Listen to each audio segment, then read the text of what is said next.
Hi guys, good morning. Day na yan natin. Second day sa Kyoto. Ang gagawin natin is punta tayo doon sa may old town nila.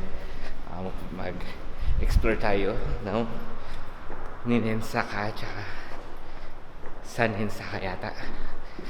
So, magkakomit na tayo bus. Then if may time, explore natin So, east part yun ng Kyoto. So, explore natin sa north part. Guys, ayan na. Nasa Kiyomizumichi na kami. Lakad na lang kami pakanan dito sa next corner. Tapos, hanapin namin yung meeting spot dun sa namin. Photographer. Pagliko mo pala ng kanto, nandito na kami. Kita na yung temple. This is Kiyomisadera.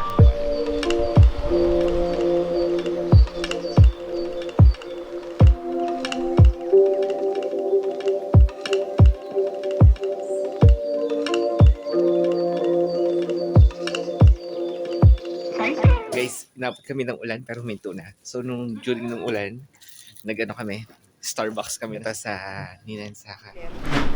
So, weird lang yung maaraw pero maulan. So, papunta tayo sa Kiyomizu-dera. Maraming tao. Parami na pala yung tao. Medyo maambon lang pero maaraw. Ayan, paakit na kami ng gate.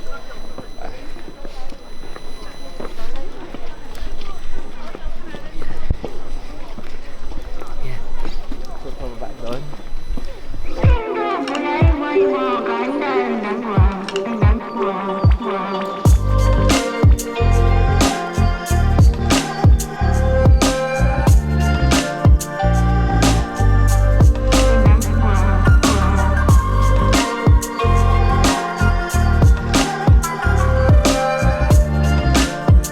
So, done na kami dito sa Kiyomizu-dera. Balik kami sa Sanensaka, sa Hokanji Temple. Tapos photo.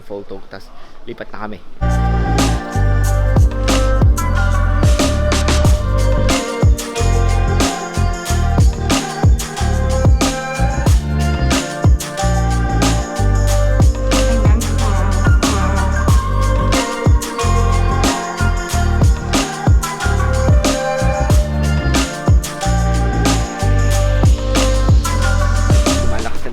So, lipat namin.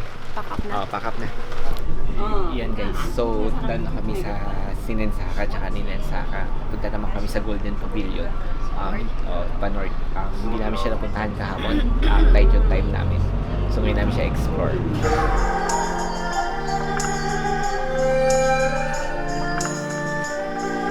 Bumaba na kami sa Kinkakuji Michi. So, pupunta kami sa temple. Bawal tripod. So, pasensya na kung malapit mukha ko. Kaya nasa loob na tayo ng Golden Pavilion. Hanap na tayo ng spot.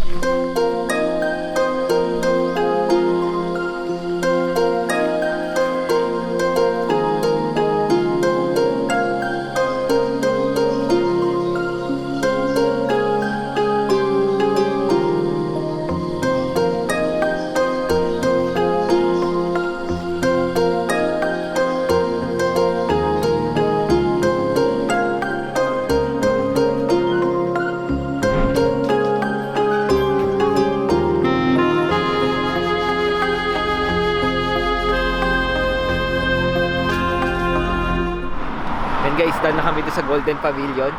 Punta naman kami sa next stop namin. Pero mag-lunch na muna kami sa dadaanan namin. Style namin is kung ano na lang yung madaanan random na restaurant. So wala kaming plan. Hopefully masarap, no? Yeah. Pag mahaba pila, tinatry namin pilahan. May nakita kami dito restaurant. Malapit lang sa kaya ng bus stop. Wala ganong tao. Walang pila. So dito kami. Ramen house siya. Order mo siya sa bento. Then, ipe-prepare niyo. Ignorante. Marunong. Dapat pala money muna. Mahirapan na naman ako mag-shops.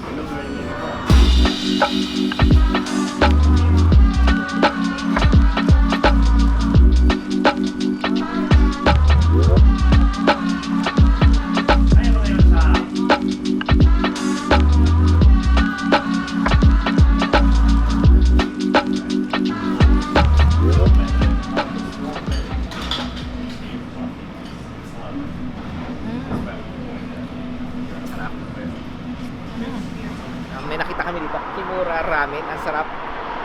Nasa 700 siguro yung price ng Isa? ramen. Pero ang daming meat. Ang yun sa'yo, almost 1,000 pesos na. Yun, panalo, masarap siya. Ipopost ko na lang details sa sa vlog. Pupunta na kami sa Kifune Shrine. A few moments later. Finally, after 4 buses and konting mga lakad, last stretch na. Then Parang Baguio. Baguio na kami. Yan. So, konti na lang. Paakyat. Then, Kifune Shrine na. Medyo malayo siya. Parang Ano na? province na. Province na siya eh.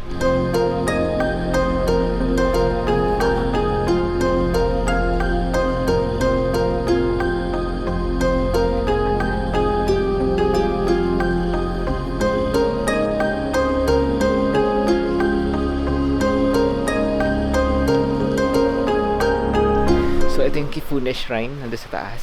Ganda ng walkway niya pa Guys, dahil na kami sa Kifune Shrine. Pauwi na kami. Harap na lang ng Dami dinner. nagawa for Dami today. nagawa. Ayan guys, malapit na kami sa hotel namin. Katabi lang niya is gusto namin try ito eh. Yan. Yang, patry natin yun? Torikizoku. Yan. Guys, ito, umorder na kami. Medyo masikip yung area pero may mga per cubicle kayo. Hopefully masarap siya. Mura siya. Sabi namin in order 1.8 lang. Hindi na ako mag-vlog dito kasi maingay.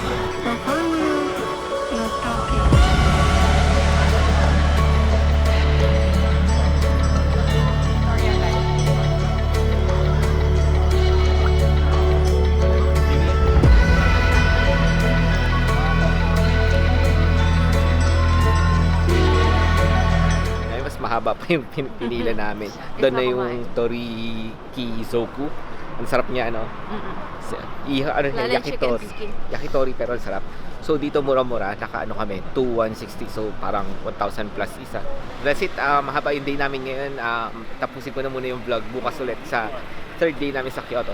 So if you like this vlog, don't forget to subscribe. See you on my next adventure. Peace.